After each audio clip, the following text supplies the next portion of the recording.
এটা আয়েশা তার best friend বেস্টি তার কাছ থেকে পেয়েছে ভ্যালেন্টাইন ডে উপলক্ষে। ভীষণ ভালো লাগার একটা জিনিস। তা এখন সেই কেকটা আয়েশা কাটবে, সেইটা তোমাদের সাথে শেয়ার করছি। কাটো আয়েশা, কাটো মাম্মা, তুমি কাটো। এটা কি বলবো না, হ্যাপি বার্থডে না, সরি বাবা, ভ্যালেন্টাইন ডে কেক কাটতে গিয়ে আমার কাশি টাশি এসে তার মধ্যে পাশে আবার 30 টাকা 100 টাকার গাড়ি যাচ্ছে। উফ, একেবারে গোলমাল আর গোলমাল।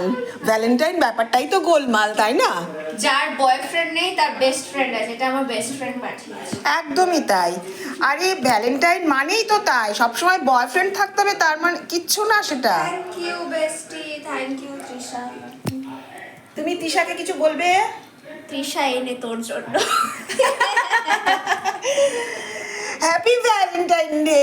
Belated Valentine day. না, আমি এটা কাটিং হচ্ছে যখন আমি হ্যাপি ভ্যালেন্টাইন ডেই বলবো। ভীষণ সুন্দর একটা ছোট্ট আমার মতন কি একটা মিনি তোর মতনই ছোট খাটো। তোমরা দেখো আমি খাই। না, তুমি তাদের উদ্দেশ্যেও একটু দিয়ে দাও যে তোমরা খাও এখান থেকে। খুব ভালো খেতে। ভালো খেতে, সুন্দর করে ভ্যালেন্টাইন কেক।